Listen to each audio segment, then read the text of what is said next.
Mr. President, this amendment changes the language around who should be testifying under oath.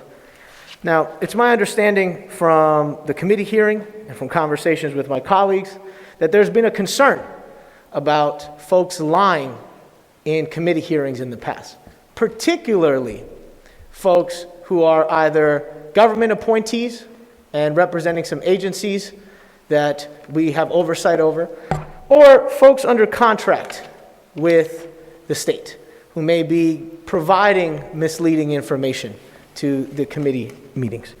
And so this amendment that the sub-A includes, that I seek to change, takes a really, really wide approach to a somewhat narrow problem. And I think for that reason, we've had organizations like the ACLU and Common Cause reach out to us and say, hey, look, it could be a real deterrent to public engagement if we make it so that the chair, at their discretion, could force anybody testifying to do so under oath. The recommendation at the time was to say, hey, you have a problem. Let's address that problem by targeting it a little bit more specifically. Now, a colleague of mine on the committee mentioned that an additional problem to how we wrote this was that we said that at the discretion of the chair, making it so that every time that the chair asks somebody to testify under oath, they're invariably going to face the question, why this person? And so what my amendment seeks to do is to say that any invited guest to a committee shall testify under oath. That makes it so that if it's an agency director or representative, if it is somebody representing a company or corporation that the state is doing business with, and a committee invites them, then those folks would need to testify under oath, but not the lay person or lay member of the public who might not really understand that if they don't provide completely accurate information, if they mess up, they could be at risk of perjuring themselves. And so I think this version of the language makes it so that we accomplish both goals. We're able to hold the appropriate parties accountable, but we also don't deter members of the public who don't have a lot of experience engaging with formal offices or the General Assembly from potentially signing up to speak. And with that, I move passage. Thank you. Thank you so much, Mr. President. I rise in support of this amendment. I think it's a very good solution to what is a somewhat complicated problem. We need to strike the right balance. Some people who come before us really do need to be sworn in, so we know they're telling the truth. There's a reason why this was put into the rules. But it's a problem when this can be applied to anyone who comes up and testifies in an open session. It can intimidate people. And we need to be an open legislature, one that is not afraid of hearing from our citizens. This balance is similar to the balance struck in the House rules. But there's one difference, and I think it's an important one. And it relates to something that the chairman of our Rules and Government Oversight Committee mentioned during the committee meeting, that it's important that we also include people who might not be a member of state government. And I think that that's true. You know, we've seen cases where we have people invited to come testify from corporations. Sometimes there's a reason and a value in having oversight hearings where we scrutinize corporate interests. I think it's something we should do more of. Often in the U.S. Congress, we invite powerful, congressional committees invite powerful corporate executives to come testify.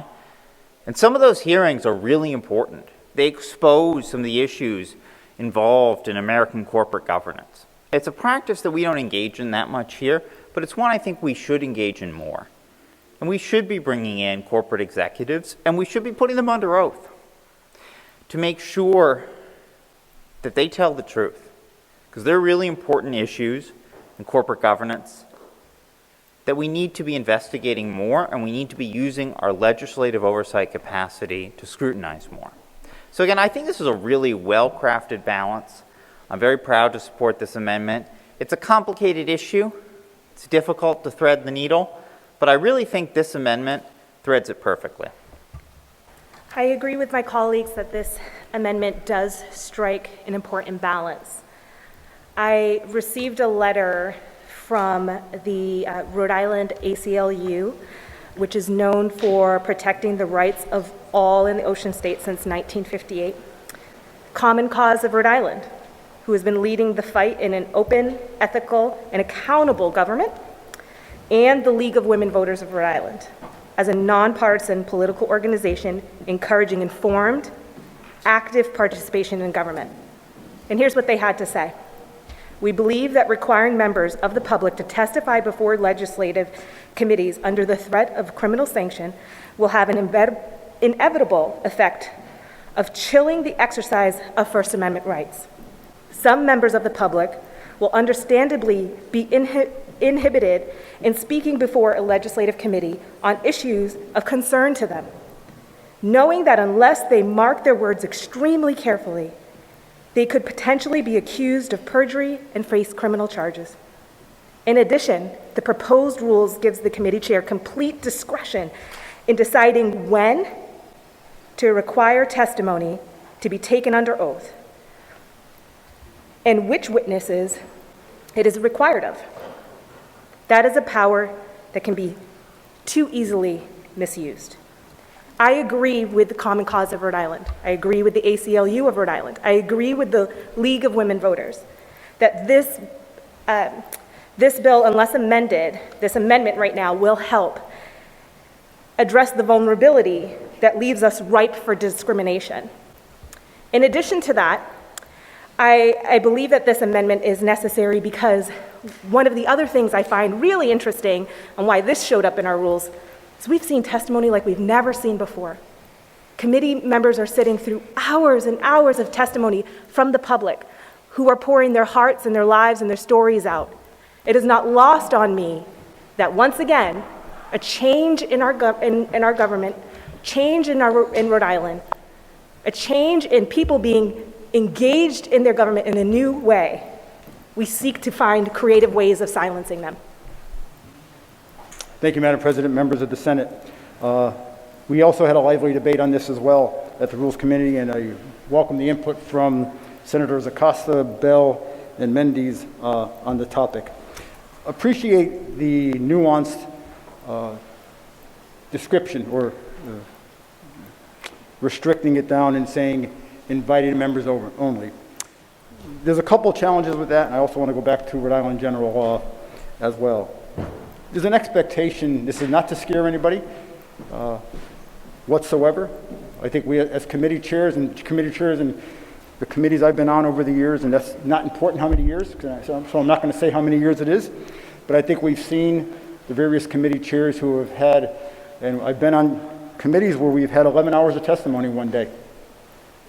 We dealt with the pensions back in 2011, I think it was. It was 11 hours in one day. We started at whatever time it was, or 9 hours. It went a long time, and even at the end of that day, we were still respectful to all of those who testified. There's an expectation that everyone who testifies truthfully. That's just a given fact. We don't expect anyone who testifies before any committee to testify untruthfully. So this change to the rules comes about to allow the discretion of the chair to be able to ask a individual who's going to testify under oath. One of the challenges we have with the nuance of a person who is invited, I'm not going to go through any instances, there are many, I think we can go through those after if you like. There are many times where we have invited an individual and then they invite 3 or 4 more to support them in what they're saying. That's a group of invitees, and they might invite even more beyond that. I'm not going to go into what those situations are, but that exists. I'll say technically everybody's invited, but let me also go back to, and I can't access my computer right here, but Rhode Island general law already includes a stipulation that all who testify at a committee of the General Assembly testify under technically testifying under oath. And there's a repercussions if they don't do that. I had the number here. I will get the number for you shortly. But that, in fact, exists in Rhode Island general law. So some might say, well, why do we have it here? Well, the rules that we have in our rule, Mr. President, members of the Senate, codify how we operate. We can choose to add, augment. Obviously, we cannot contradict what's in Rhode Island general law. But in this case here, we're just reaffirming what's already in Rhode Island general law and allowing it to be at the discretion of the committee chair to allow individuals to testify under oath. And with that, Mr. President, I respectfully request my Senate colleagues to vote this amendment down. Clerk will please lock the machine. There were 10 votes in the affirmative, 27 in the negative, and the amendment fails.